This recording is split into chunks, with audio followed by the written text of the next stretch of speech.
Arrancamos la semana en realidad con no muy buenas perspectivas, ¿no?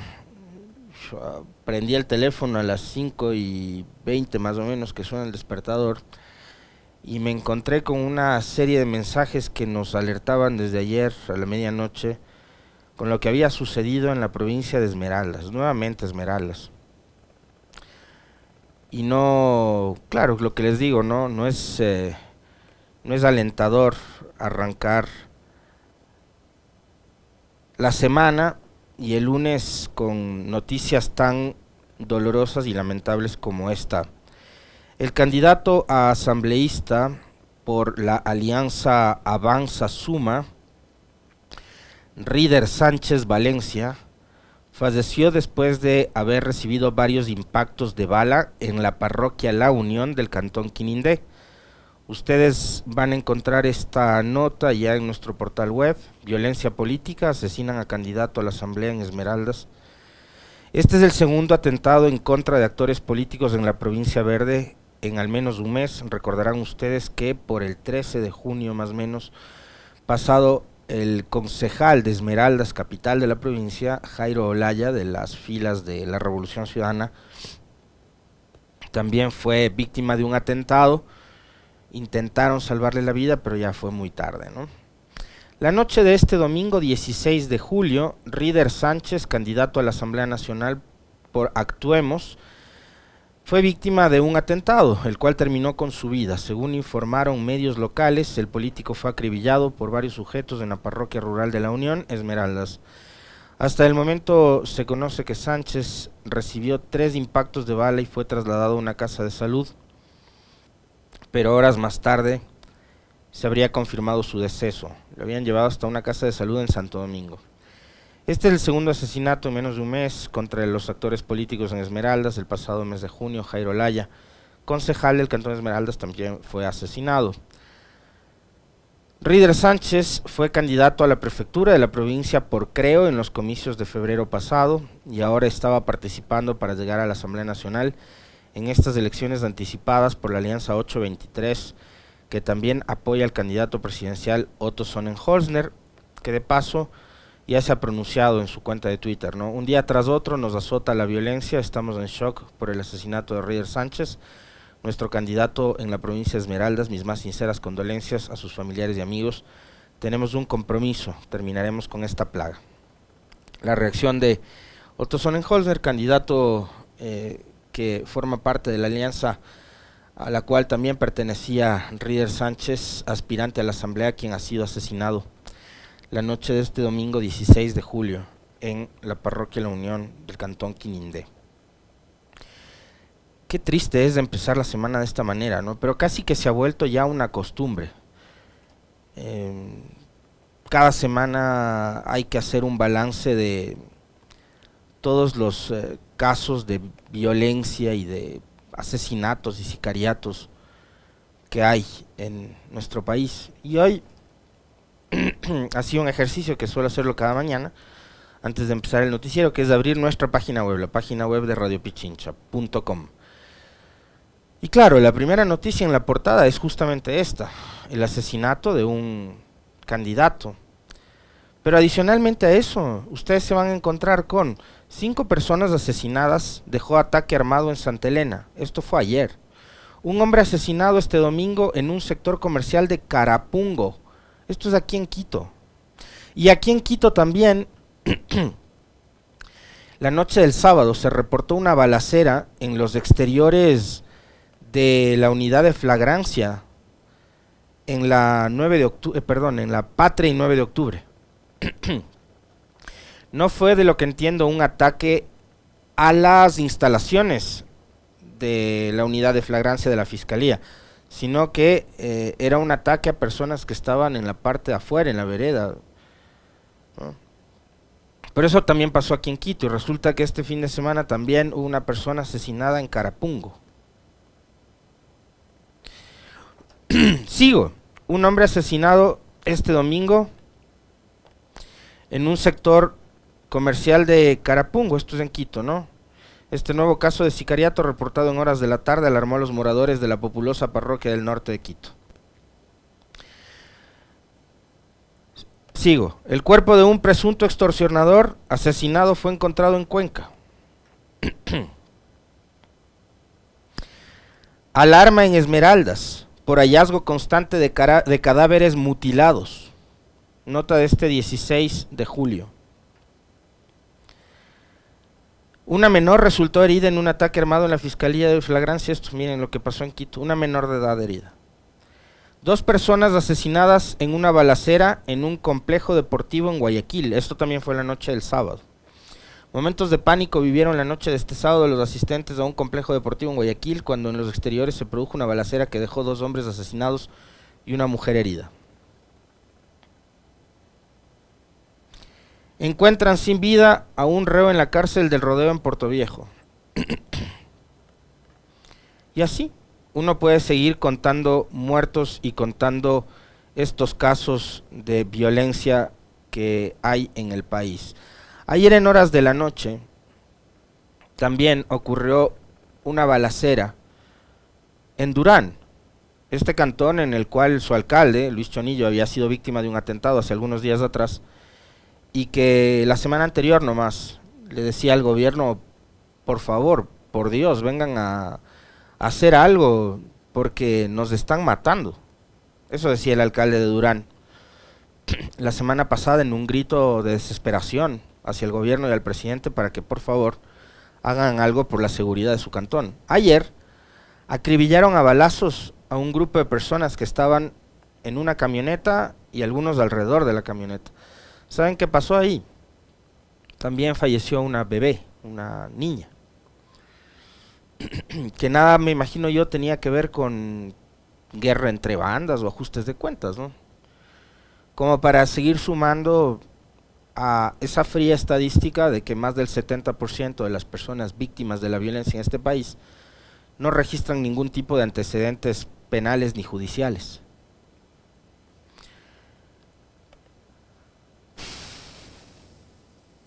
Es realmente terrible y es triste tener que empezar así la semana porque no, les digo, no nos genera ningún tipo de expectativa positiva ni nada por el estilo, ¿no? Ya hemos conversado también varias veces con ustedes. La elección anterior, la del pasado 5 de febrero, parecía que había sido la elección más violenta en la historia del país, pero ojo que esta podría ser todavía peor, ¿no? Sobre lo sucedido con Rider Sánchez, candidato y aspirante a la Asamblea Nacional en Esmeraldas, la noche de ayer, ni el comandante de policía ni el ministro del Interior, Zapata, han dicho nada en sus cuentas de Twitter. Parece que ni se han enterado todavía de lo que pasa. Menos todavía va a decir algo el presidente de la República, Guillermo Lasso, quien se encuentra en la gira de despedida Guillermo 2023, ¿no? Paseándose por Madrid, por Bruselas y después por Nueva York. No han dicho nada las autoridades del gobierno. Y ojo, no porque se trate de un candidato y no porque una persona sea candidato está en una condición distinta a la que podría estar usted o yo. Lo lamentable es que, como les decía yo hace un momento, ya nos hemos acostumbrado casi a que los lunes empecemos haciendo un recuento de la ola de violencia del fin de semana. Ya es casi parte de la agenda semanal, ¿no? Los lunes empezar a contar los muertos.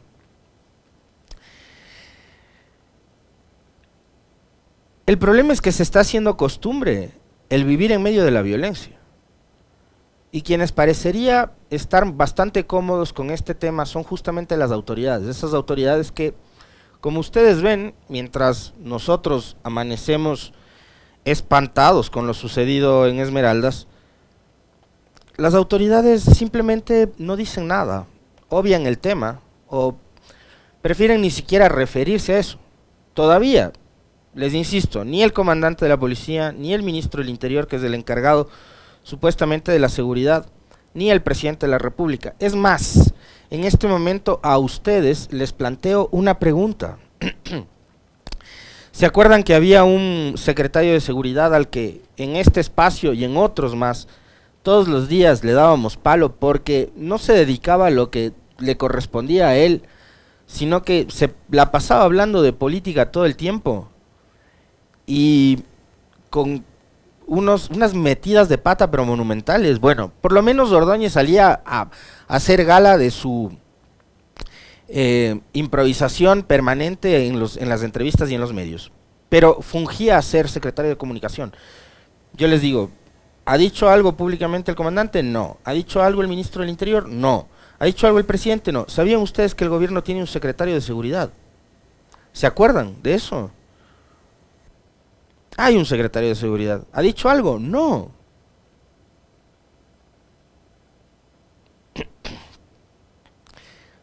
Paco Moncayo dejó votando la Consejería de Gobierno en materia de seguridad.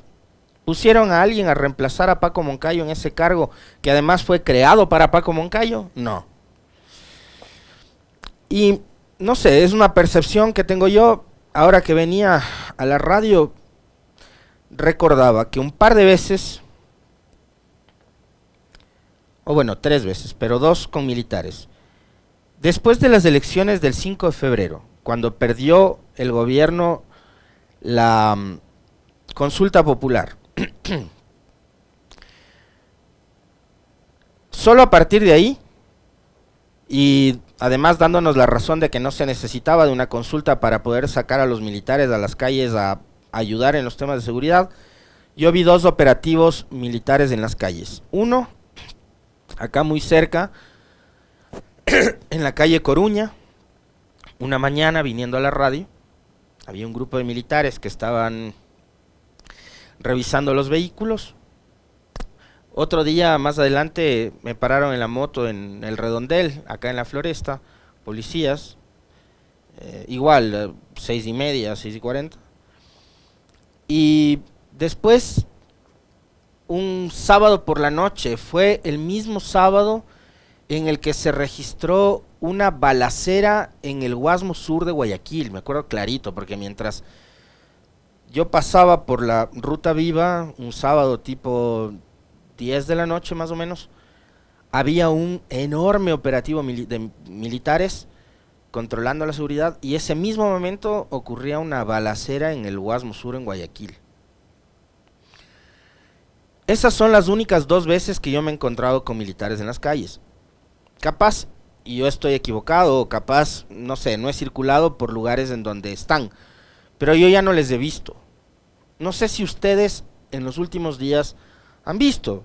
Esteban, ¿usted se ha encontrado con militares haciendo patrullaje, operativos? No, el Javi Ojeda. ¿Usted, pero hace cuánto tiempo? Hace 2 meses, ya. Ah, ves, yo estoy hablando del mismo tiempo más o menos. El Javi igual.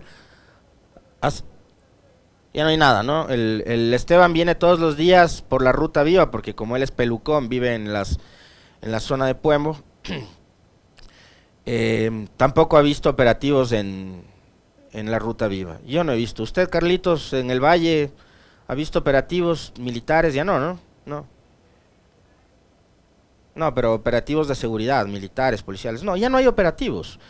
Entonces fue calentura de un momento, o sea, fue perder las elecciones, demostrar además de que, o sea, yo no sé qué es lo que pretendían, pero demostraron que no se necesitaba de la consulta popular para sacar a los militares de las calles. Bueno, sacaron a los militares de las calles durante unos días y después los militares nuevamente volvieron a los cuarteles, pero ya no se les ve en las calles. Patricia Santillán dice, ¿quién es el secretario de seguridad? El secretario de seguridad es un general retirado de nombre Wagner Bravo. ¿Qué hace? No sé, doña Patricia, no sé qué hace el secretario de seguridad, no tengo idea.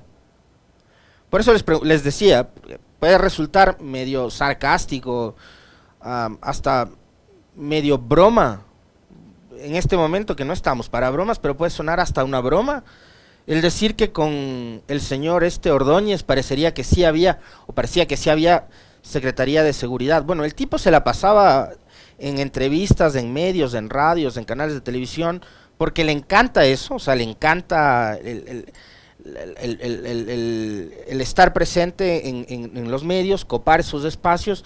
Está bueno también que el gobierno no deje vacíos esos espacios, y él lo hacía, iba y ponía la cara, decía una serie de tonterías, sí, pero daba la impresión de que había secretario de seguridad. Ahora, ¿qué hace Wagner Bravo? O sea, los medios a los que le aceptan entrevistas los funcionarios del gobierno deberían invitarle para preguntarle qué carajo está haciendo en la Secretaría de Seguridad. ¿A qué se dedican?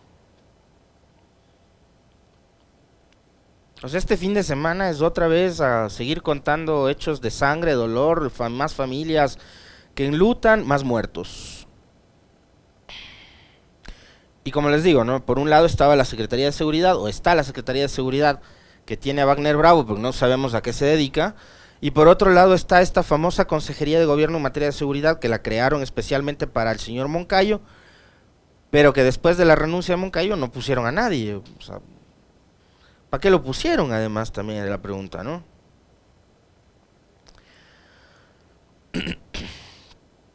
Sobre el mismo tema de seguridad. La semana pasada cerrábamos, viernes, con la noticia de que 2 individuos habían sido detenidos tras operativo en Guayaquil y estarían involucrados en el asesinato de Cherres, quien tenía vínculos con una red de corrupción presuntamente liderada por el cuñado del presidente, Danilo Carrera. En una entrevista con una radio acá en Quito, el comandante general de la policía, Fausto Salinas, anunció el arresto de 2 sospechosos relacionados con el asesinato de Cherres, ocurrido el 31 de marzo del 2023 en Santa Elena. El general Salinas resaltó la importancia del trabajo efectuado por la policía y por la fiscalía para lograr la detención de 2 presuntos asesinos, quienes serán sometidos a una audiencia de juzgamiento en las próximas horas. El operativo que condujo a su arresto tuvo lugar en la ciudad de Guayaquil. Vale la pena recordar también que Rubén Cherres, cuyo nombre comenzó a sonar a principios de este año, estaba vinculado a actividades ilícitas relacionadas con el narcotráfico. Sin embargo, su exposición mediática se intensificó cuando el medio digital La Posta publicó una serie de audios en los que se le relacionaba con una red de corrupción que operaba en empresas públicas. Esta red era liderada supuestamente por Danilo Carrera, cuñado del presidente Lasso. En los audios filtrados, Cherres presumía de influencia en el gobierno, asegurando tener capacidad para influir en nombramientos de ministros. Las conversaciones evidenciaban una estrecha relación de amistad entre Cherres y Carrera, quienes planificaban reuniones con otras personalidades como el ex canciller Juan Carlos Holguín, en busca de posiciones de poder en el gobierno. Producto de esto, recordarán ustedes, se comentó y mucho sobre la presencia de este señor Hernán Luque, ¿no?, en el gobierno manejando las empresas públicas, unas empresas que tienen una cartera de algo así como 14.000 millones de dólares. Hoy Luque no está en el país, fugó, pero adicionalmente este señor era brazo derecho de Lasso en su banco. Es decir, tenía funcionarios o trabajadores del banco de propiedad del presidente que eran hombres de extrema confianza suya, también en puestos claves en el gobierno nacional.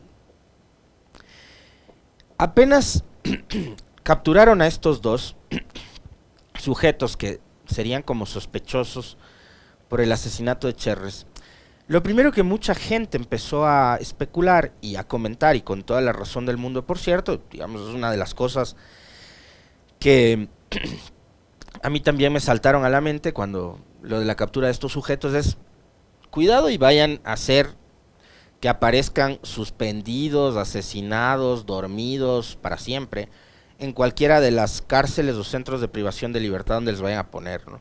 A estos sujetos que supuestamente participaron en el asesinato de Cherres y los capturaron el viernes, tienen que tenerles guardados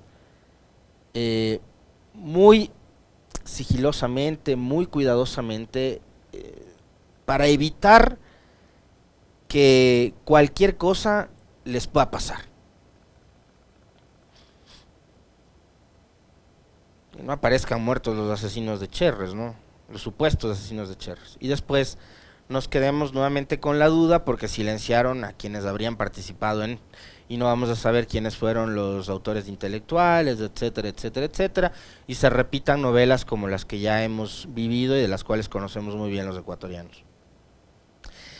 Es una de las primeras cosas, pero la otra que me sorprendió y mucho fue la declaración del ministro del Interior, Juan Zapata, quien ya soltó una hipótesis apenas estos sujetos estaban capturados, ¿no? Y es la siguiente. Nada nos lleva hacia la versión que nos acaba de dar justamente el tema de la mafia albanesa, hasta los indicios que tenemos hoy. Eso sí tenemos que decirlo absolutamente claro. Y yo reitero, las fuentes oficiales son los que llevan el proceso investigativo, ¿no? ¿Puedes, por favor, repetirle? Repitamos el audio de Zapata para que ustedes vuelvan a escuchar lo que nosotros también escuchamos, ¿ya? Nada nos lleva hacia la versión que nos acaba de dar justamente el tema de la mafia albanesa, hasta los indicios que tenemos hoy. Eso sí tenemos que decirlo absolutamente claro. Y yo reitero, las fuentes oficiales son los que llevan el proceso investigativo, ¿no? Bien. ¿Quién hizo la investigación para dar con estos señores? El perito Mesa. O sea, recién les capturan y el ministro del Interior afirma en rueda de prensa de que nada de lo que saben hasta ahora les puede hacer pensar que esto tiene que ver con la mafia albanesa. ¿Cómo? ¿Cómo saberlo? Ya les, no sé, ya les interrogaron. ¿Qué más saben ellos que no se atreven a decir? ¿Por qué habrían querido matar o silenciar a Cherres? Creo que esa es la principal pregunta que nos debemos hacer. Es, ¿a quién le interesaba y por qué querían silenciar a Cherres? ¿A quién ya le generaba incomodidad la presencia de Cherres en este mundo? Y ahora, como si nada, sale el ministro y dice, ojo, esto nada tiene que ver con la mafia albanesa, ¿no? Esta mafia que aparentemente se hizo muy fuerte durante estos últimos 2 años. Qué coincidencia. Entonces, acá me parece que hay cosas que no le están diciendo al país con respecto de la detención de estos sujetos y su supuesta relación en torno al asesinato de Cherres. Y por supuesto, esto como en otros casos, son supuestos. Son supuestos. Pero ese supuesto, el ministro, o sea, el que lanza el supuesto es nada más y nada menos que el ministro del Interior. Cuando el ministro del Interior hace esa afirmación en un gobierno que ha sido duramente criticado por haber dejado que mafias, entre esas la albanesa, ande a sus anchas por el país, lo que provoca es que nosotros nos generemos un montón de ideas y de hipótesis con respecto de por qué la necesidad de deslindarles a los de la mafia albanesa del asesinato de Cherres. De entrada, ¿por qué no dijeron, no, esto nada tiene que ver con cárteles mexicanos, por ejemplo? O esto no tiene nada que ver con un lío de faldas, ¿no? Porque alguien, un celoso, mandó a matar a Cherres, qué sé yo, se me ocurre, estoy diciendo cualquier cosa. ¿Por qué tenían que afirmar que no tenía que ver con mafia albanesa? ¿Por qué no era mafia colombiana o qué sé yo? ¿Sí me entienden? ¿Por qué era necesaria esta aclaración del ministro del Interior? Insisto, ministro del Interior de un gobierno en el cual este tipo de mafias en los últimos 2 años se han hecho muy fuertes, más fuertes de lo que ya eran. Y ojo, no nos vamos a hacer los locos porque acá varias de las personas especializadas en temas de seguridad, como en su momento Carolina Andrade, nos hicieron hasta un recuento histórico de cuándo fue que llegaron estas mafias al país y todos estos años en los que han venido operando estas dichosas mafias en el país. Pero ¿por qué salir y de entrada deslindarles a estas mafias albanesas de una supuesta responsabilidad que podrían tener? Ahora, dudas en el caso de Cherres sobre un montón de gente debe haber, no solo sobre los albaneses. ¿Por qué lo torturaron? ¿Y por qué les interesaba silenciarle?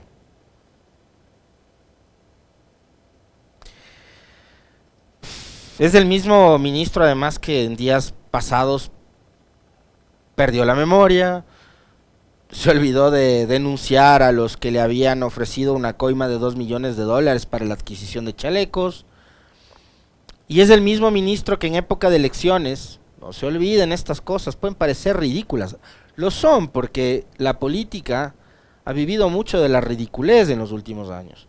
Es el mismo ministro que fue a la fiscalía a presentar una denuncia con memes sacados de cuentas de pasquines digitales como Ecuador Play, La Data y algunos otros, que son además especialistas en subir noticias falsas, pero con una carpeta plagada de esos memes, de estas cuentas de mercenarios.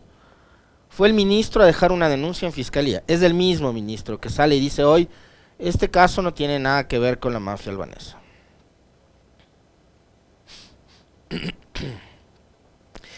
Y por último, quiero compartir con ustedes un video que circuló durante este fin de semana, después de que el día viernes el señor Roberto Mesa, este supuesto perito argentino que terminó convirtiéndose en un troll de Twitter, compareciera ante la fiscalía para dar sus versiones y ampliar sus versiones con respecto de la construcción de este informe en el caso Gabela. Quiero que escuchen a uno de los abogados. Entiendo que estuvo acá Stalin Raza el viernes al mediodía, pero escuchen a otro que además, de paso, y esto está buenísimo porque yo, por ejemplo, no lo conocía, no lo conozco, entiendo que es de apellido Guarderas, y quiero que le escuchen lo que este abogado, Guarderas, saca como conclusión y resumen de lo que fue la exposición del perito troll Mesa en la fiscalía con respecto del caso Gabela.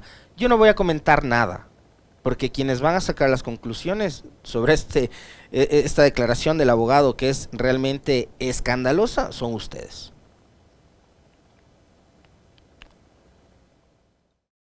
Pero en el tiempo que yo tengo de experiencia ejerciendo esta profesión, pocas veces he visto una persona que se contradiga tanto y que evidencie la falta de fundamento en sus aseveraciones. Se ha negado a contestar preguntas de las partes, el perito Mesa, y en todas las preguntas que técnicamente le hizo la fiscalía, tuvo deficiencias en sus respuestas. Todas fueron evasivas, todas fueron, aquí puse, no aparece. Esto es una tomadura de pelo contra el pueblo ecuatoriano. $380,000 para esta venta de humo, por favor, es el colmo. ¿Qué preguntó Fiscalía?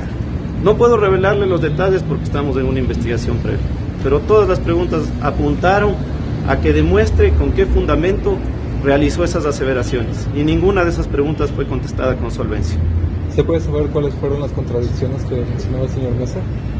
No quiso contestar preguntas, primeramente, de las partes. Segundo, en las preguntas que le hizo la Fiscalía, solo contestó con cuestiones evasivas, que no recuerda, que no tiene los fundamentos, que no existen las cajas. Yo no sé las cajas esas de la rueda de prensa que presentó, como 20 cajas de este señor ahí. 18 eran. 18 cajas. En ninguna de esas cajas había los elementos que la Fiscalía le requirió. Esa es la principal contradicción. Yo no sé qué contenían esas cajas. Bien, para darle el crédito, el audio y el video es de la cuenta del periodista Enrique Alcíbar. Lo subió a Twitter. Saquen ustedes las conclusiones con respecto de lo que fue la presentación de Roberto Mesa ante la Fiscalía. No lo ha dicho un periodista de este medio de comunicación, lo he dicho yo. De paso, me encantaría saber cuál es la opinión con respecto de esta presentación que ha hecho el perito, de todos los que la semana anterior se dedicaron a tratar de estirar el supuesto informe para llegar a quien sigue siendo el objetivo de todos estos, ¿no? A Correa.